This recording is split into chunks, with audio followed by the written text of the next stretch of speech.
Fathahila ingin memperkenalkan anggota dari kelompok kami masing-masing. Perkenalkan, nama saya Desi Fitriana. Saya absen 06. Saya sebagai editor.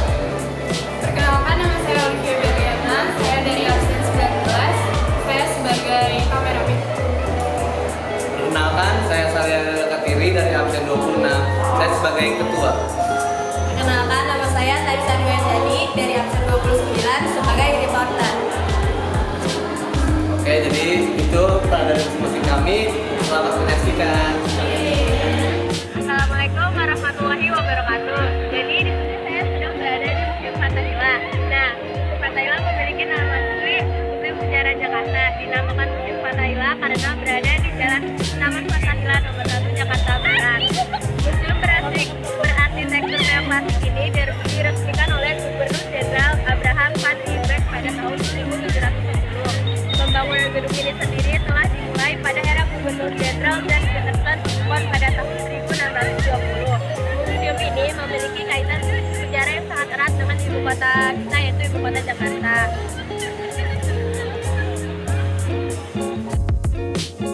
Nah, di halaman depan museum terdapat sebuah meriam yang dikenal dengan nama meriam si Jabur. Dibuat dari 16 meriam kecil yang dilebur menjadi satu, sebagian masyarakat ada yang menganggap meriam berwarna gelap sebagai dewa kesuburan karena terdapat kepalan tangan yang mengapit jempol di antara jari telunjuk dan jari tengah. Jadi sekarang kita ada di ruangan pertama, yaitu ruangan Sultan Agung. Jadi ini adalah lukisan besar ini dibuat oleh S. Sujojono. Nah, yang pertama ini itu ada Sultan Agung. Jadi dulu mereka datang untuk menyerang Sultan Agung, Raja Sultan Agung. Nah, itu Sultan Agung sedang mempersiapkan untuk penyerangan melawan POC. Nah, terus yang kedua ini adalah ketika pertempurannya melawan POC. Dan yang terakhir di sebelah sana. Jadi karena POC bidang utamanya di perdagangan itu ada Jepang. Jepang itu ditugaskan dengan sebagai pedagang untuk memata-matai mereka. Lalu selanjutnya di sini adalah Bintang Masjid. Karena kerajaan Mataram adalah kerajaan Talang, maka Bintang Masjid ini digunakan Sultan Agung untuk menyebarkan agama Islam. Jadi ini adalah senjata-senjata yang digunakan pada masa peperangan melawan dengan kerajaan Mataram. Nah, ini sendiri itu senjata sudah dikenal oleh masyarakat, yaitu tombak. Tombak ini itu berasal dari Eropa dan senjata yang digunakan oleh Prussia. Lalu selanjutnya ini adalah tombak yang digunakan oleh kerajaan Mataram. Tombak ini digunakan sebagai alat senjata utama untuk melawan VOC.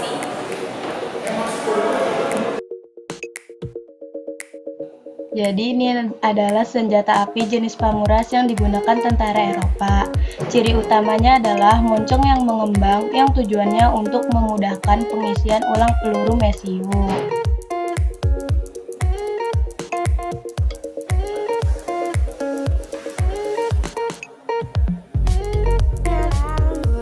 Lalu selanjutnya ini adalah rekaman kehidupan di Batavia dalam sketsa dan litografi.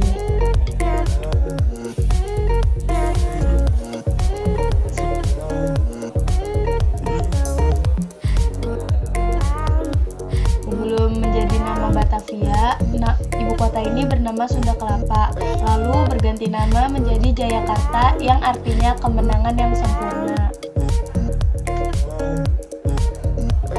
Jadi ini adalah miniatur gereja baru Belanda. Nah, miniatur ini tuh dibuat pada tahun 1733 sampai 1736. Nah, terus miniatur ini tuh hancur karena adanya gempa bumi pada tahun 1808. Jadi Museum Sejarah Jakarta ini memiliki 2 lantai. Nah, dulunya lantai satunya itu digunakan sebagai balai kota, dan sekarang kita lagi menuju lantai 2. Nah, lantai 2 itu digunakan sebagai pengadilan.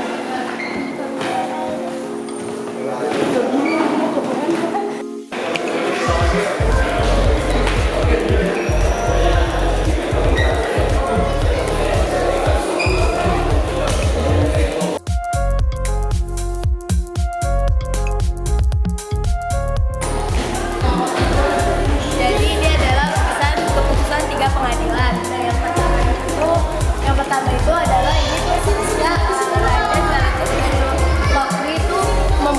peraturan agar tidak boleh berzina. Nah, tapi ironisnya putranya sendiri malah melakukan berzina sehingga Raja Jalakus mengorbankan satu matanya untuk mengganti hukuman putranya. Jadi lukisan kedua ini adalah Raja Solomon yang mengadili seorang bayi yang diperebutkan oleh dua wanita yang mengaku ibu kandungnya. Nah, raja tersebut memberi masukan agar bayi tersebut dipotong dibagi kepada dua ibunya agar menjadi adil. Tetapi sang ibu tidak terima dan menangis. Lalu dia berkata bahwa bayi tersebut lebih baik dikasih ke ibu yang lainnya. Nah, karena kejadian tersebut Raja Solomon mengetahui bahwa ibu kandungnya adalah ibu yang menangis tersebut, lalu bayi tersebut diberikan kepada ibu yang menangis tersebut.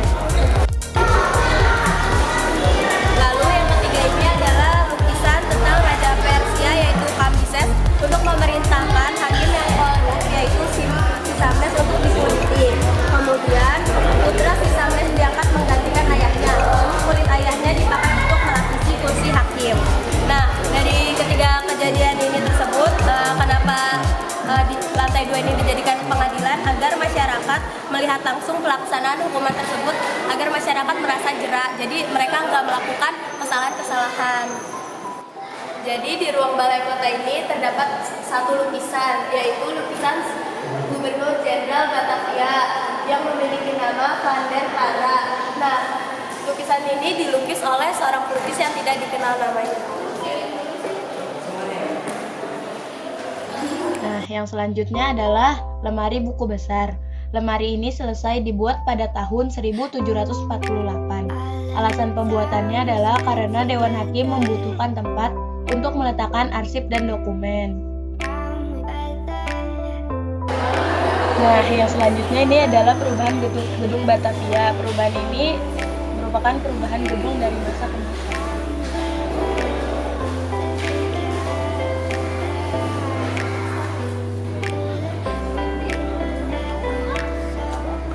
Jadi di belakang Museum Sejarah Jakarta ini terdapat ruangan penjara bawah tanah. Nah, ruangan penjara bawah tanahnya ini terdapat 5. Nah, panjangnya itu 6 meter, tingginya 1,6 meter, dan lebarnya 3 meter. Penjara ini digunakan untuk menampung orang-orang yang menunggu putusan pengadilan.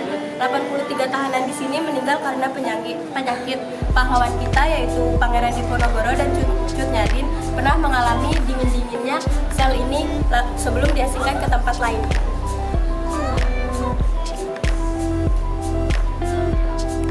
Jadi kita akan ke atas. Nah, di atas ini ada penjara VIP dan situasi kamar Pangeran Diponegoro. Ayo guys, kita ke atas.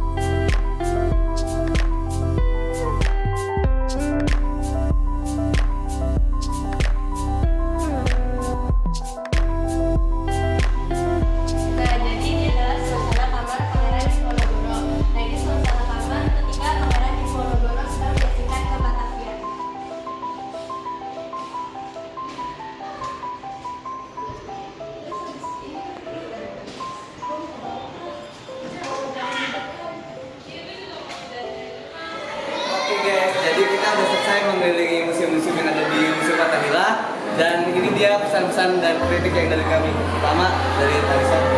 Jadi pesan dan kritik dari saya di sini tuh museumnya bagus, banyak informasi yang kita dapatkan. Jadi yang mau tahu sejarah-sejarah tentang VOC bisa datang ke Museum Fathahillah. Kalau pesan dan pesan dari saya, kesannya itu di sini tuh seru, nambah informasi banyak banget. Pesannya itu jangan buang sampah sembarangan di sini. Terus kalau bisa kita harus lebih mengeksplor museum di mana aja. Dan kalau menurut saya, yang penting di sini tuh nggak boleh kayak tadi yang dibilang Alif tuh boleh buang sampah, itu kesannya. Terus kesan bagi saya tuh di sini tuh bersih, terus komplit deh. Jadi Ya, pesan dari saya di sini sangat informatif, bersih, juga abang-abang yang ada di sini juga sangat ramah, sangat lengkap, semuanya sangat ramah. Terus pesan dari saya cuman di bagian atas cuman kurang hawa, tapi itu semua hilang ketika kita melihat dari museum-museum ini sangat seru sekali. Satu lagi guys,